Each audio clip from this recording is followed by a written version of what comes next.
kutupatia, kutuhimiza na kutusogeza mbele katika neno lake. Bila kukawia, tuendelee kukumbushana kwamba ni leo ndio ambao tunafunga somo letu la mwezi wa sita ambalo tumeweza kusikia tangu mwezi ulipoanza mpaka leo tunafunga mwezi huu.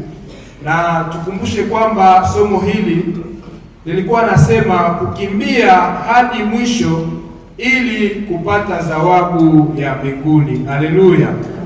Hii ni somo kubwa ambao tuliweza fuatilia katika mwezi mzima, na kwa yule ambaye aliweza kushiriki tangu dimashe ya kwanza mpaka leo, tunajua kwamba ameweza kupata baraka zake, si ndio? Somo hili liliweza kugawiwa kwa mara 4, na mara 4 hizi tunaweza kusema kwamba ni dimashe, ni juma 4 ambazo tuliweza kufuata katika zinazopatikana katika mwezi huu. Somo ambayo inakuwa chini ya somo hii ya kwanza iliweza kusema kuelewa mbio za maisha, katika kujua kwamba kukimbia kwa Mkristo si kwa bure. Ile ni somo ya kwanza ambayo tuliweza kufuata katika somo hizi. Kukimbia, wakati tunapokimbia sisi wa Kristo tuelewe kwamba tunakimbia si kwa bure.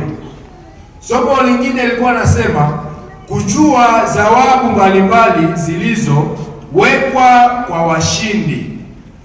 Tuliweza kutoa taji mbalimbali ama zawadi zile ambazo zinaletwa kwa washindi wakati wanapokuwa katika mtihani fulani, wakati wanapokuwa katika exercise fulani, wakati mtu anashinda anatolewa zawadi. Na zawadi hizi tunaweza sema kwamba ilikuwa taji isiyoharibika, tunaweza kupata vile vile taji ya furaha, na vile vile tuliweza kusema kwamba haki, taji ya haki ama taji ya uzima wa milele. Somo lingine ilikuwa kusema kutamani na kutafuta zawadi hizi katika safari ya kwenda mbinguni. Wakati tuko nakimbia mbio, tujue kwamba wakati tunapokimbia hatukimbie bure, kuna kitu ambacho tutapata. Kitu kingine tujue kwamba kuna taji, kuna kado ambayo imeandaliwa kwa ajili ya washindi.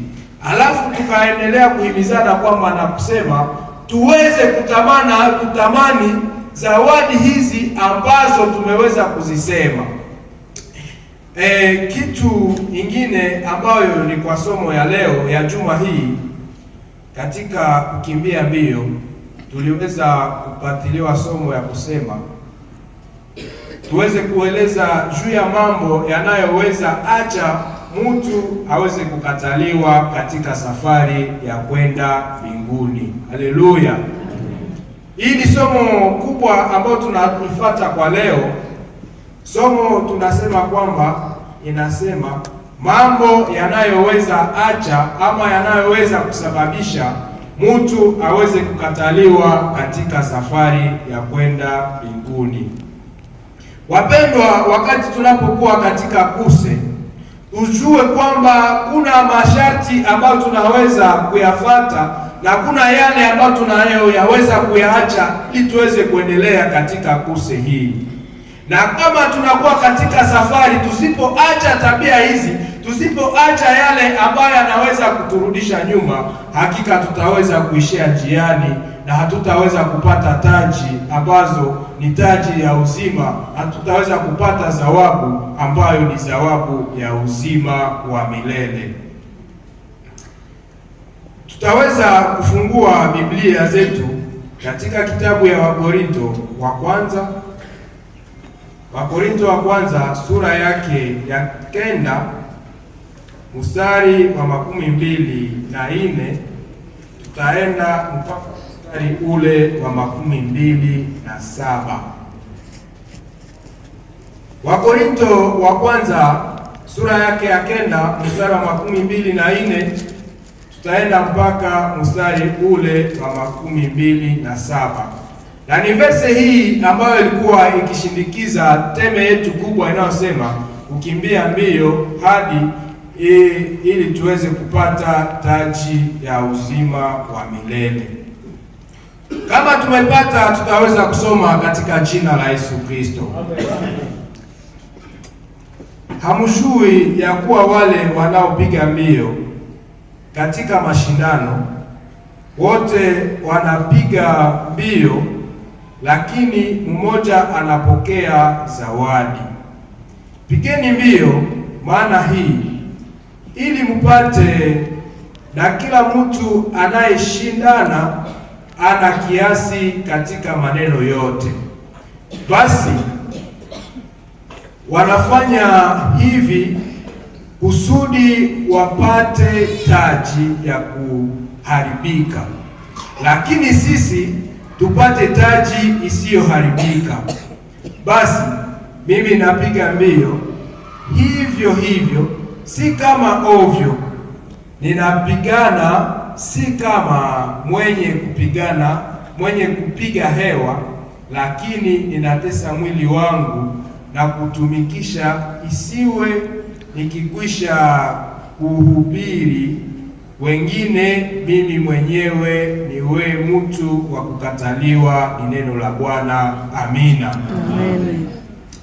Hii ni verse ambazo zinaendelea kutuhimiza katika safari, kujua kwamba wakati tunapokuwa katika mashindano fulani ama tunapokuwa katika mashindano ya hapa chini jua, tujue kwamba tunashindana ili tuweze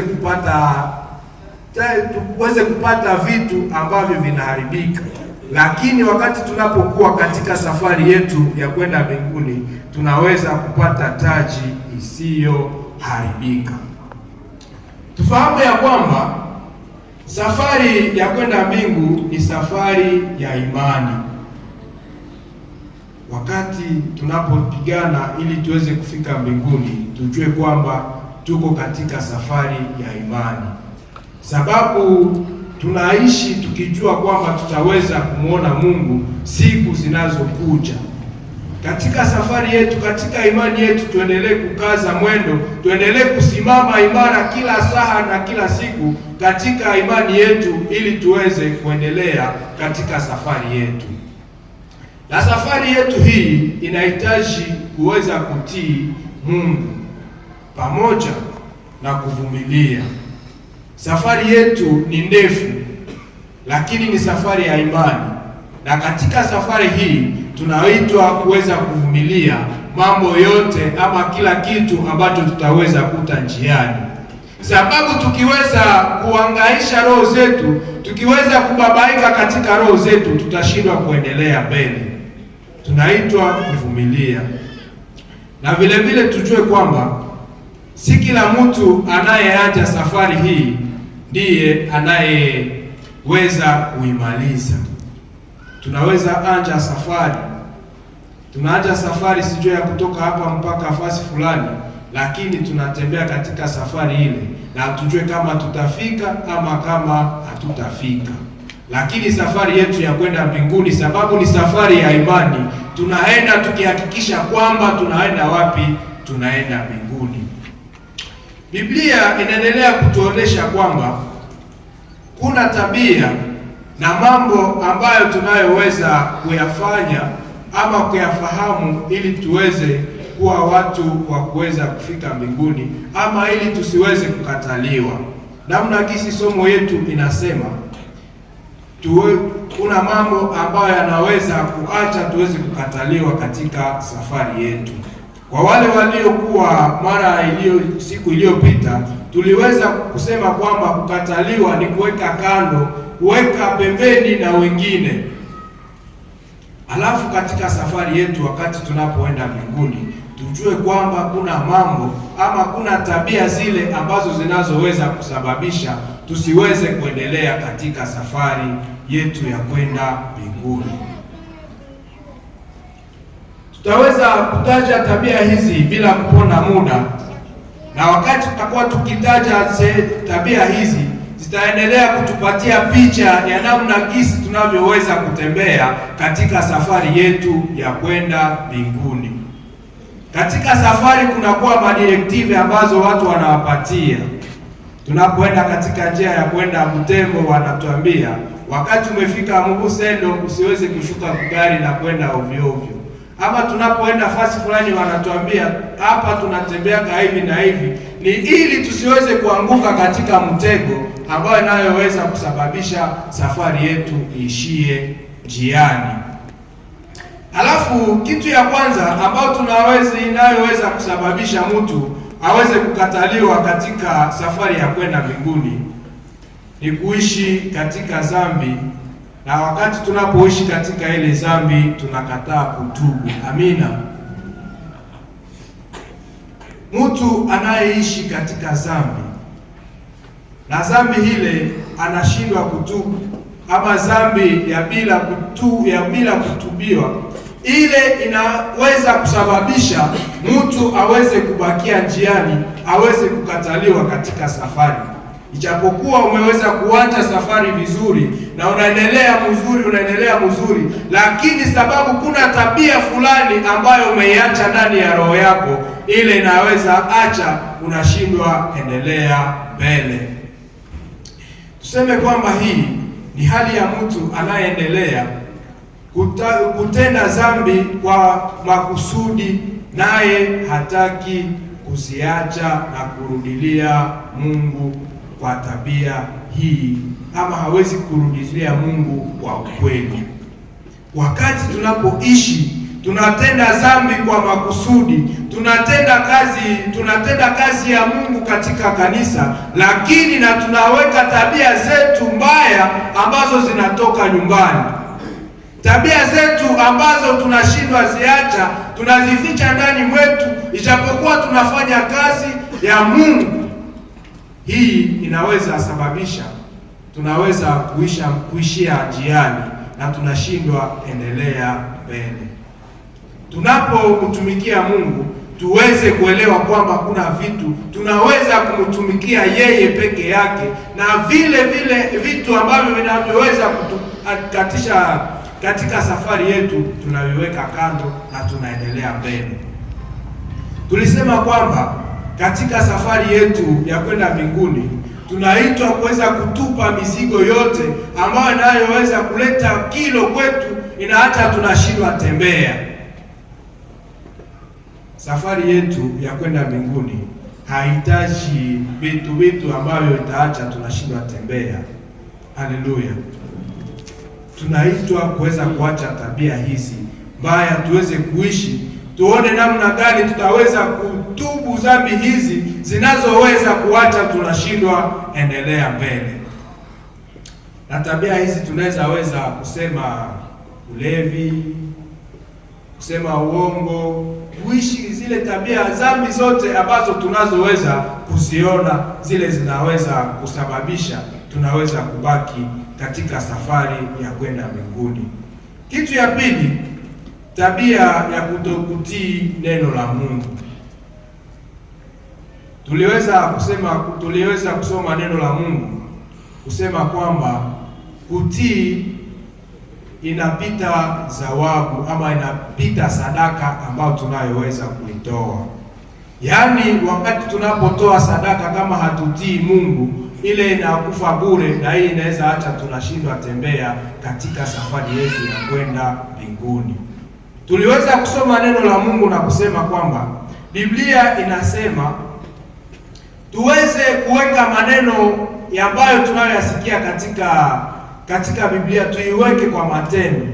Wakati tunapoweka yale ambayo tumeyasikia kwa matendo, na ni ile ndio inatusababisha, inatuwezesha kuona kama tunamtii Mungu kwa kiasi gani. Tunaposikia neno la Mungu tusipoliweka kwa matendo, hii inaonekana kwamba tuko katika njia ya tunabaki njiani kuliko tuweze kuendelea mbele.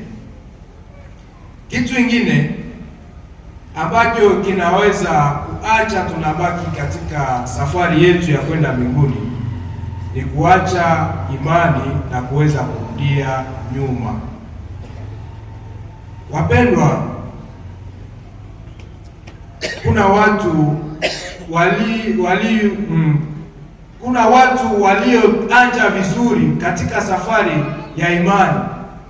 Tunaanja vizuri na tunaendelea pamoja na wao, lakini tunapofika mbele wanachokea katika njia, wanarudia nyuma. Lakini tunaweza kujiuliza, eske wakati tunaposema kuendelea mbele katika safari, je, tumeanja? Tunaweza sema tuko katika safari na haujajitayarisha bado. Ungali fasi moja huko na tunasema tunaenda, lakini na haujajitayarisha. Mtu mwenye ashaanza safari, sio mwenye anaweza rudia nyuma. Amen. Na mwenye hayaanja anaweza rudia nyuma tena.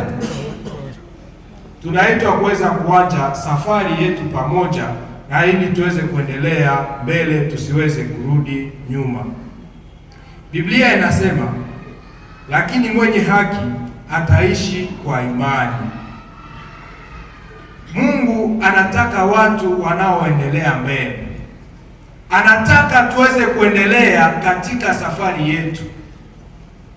Na hata katika safari hii kuna mambo mengi ambayo yanaweza kuturudisha nyuma, lakini Mungu kitu kikubwa anachohitaji kwetu ni kuweza kuendelea mbele. Biblia katika kitabu ya Waebrania sura yake ya 10 mstari wa 38 tutaweza kusoma katika jina la Yesu Kristo.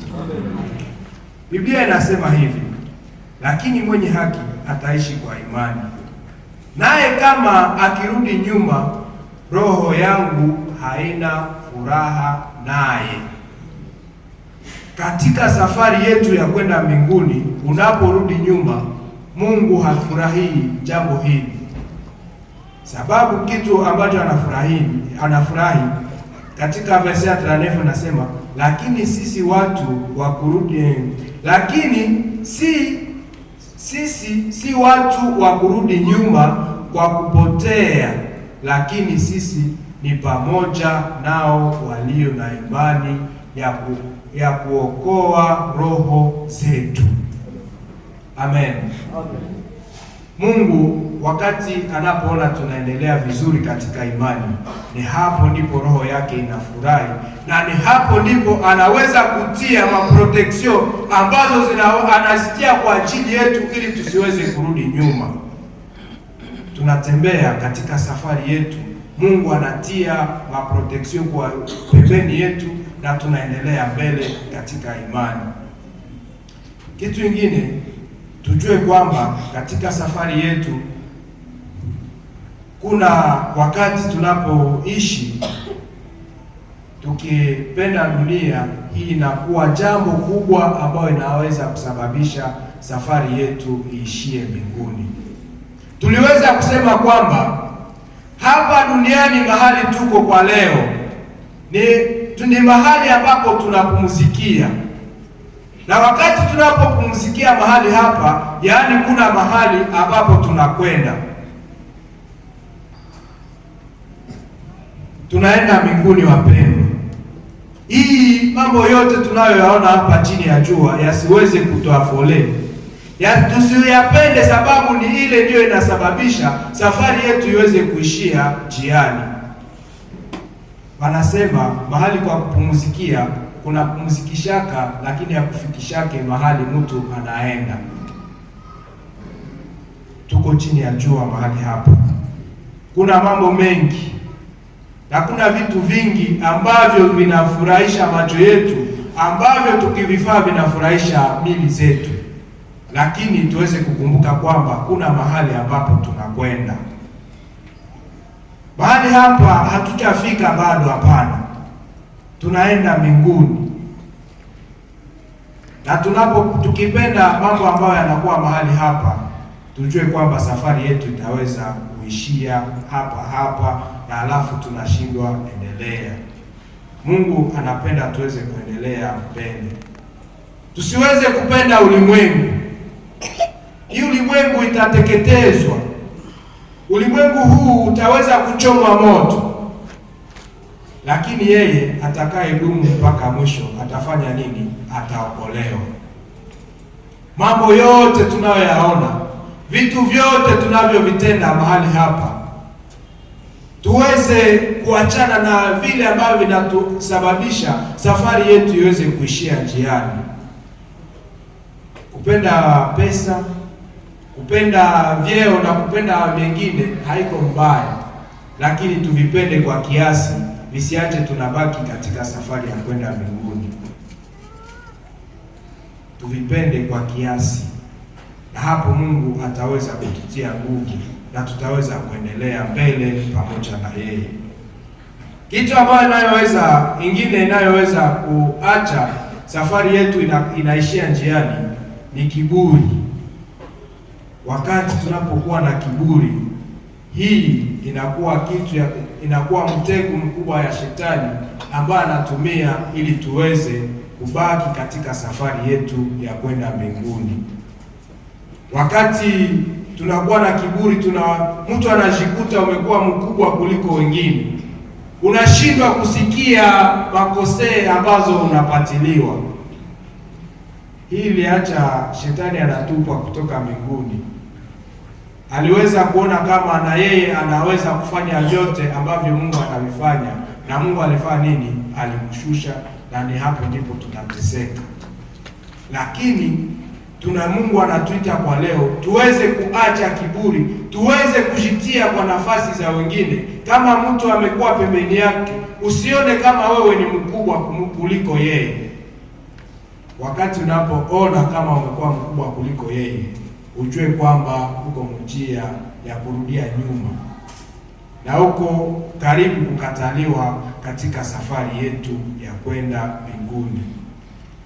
Haya ni masharti ambayo tunaendelea tukiyaona, na kila mmoja wakati tunaendelea kusema hivi, tunaweza kuchunguza katika roho zetu na kuona eske niko na kiburi ama ninatembea namna gani?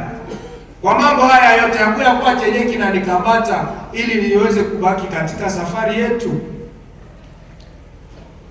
Kitu ingine inayoacha tunaweza kubakia ama kutiwa pembeni katika safari yetu ni wakati tunapoishi bila kutokusamehe wale ambao wametukosea.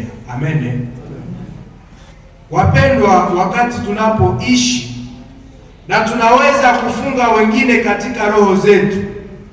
Mtu anakukosea kidogo, unamtia mroho. Mwingine anakukosea kidogo, unamtia mroho yako. Na tunafanya roho zetu kukuwa maprizo za wengine. Wapendwa, yule ambaye amekukosea, yeye unaweza mweka mroho yako na hawajue kama alikukosea hata. Alafu kitu ya lazima ambayo tunaweza kuifanya ni kuweza kuwasamehe na tuweze kuacha roho zetu safi, tuweze kuziacha wazi ili tuweze kufika mbinguni.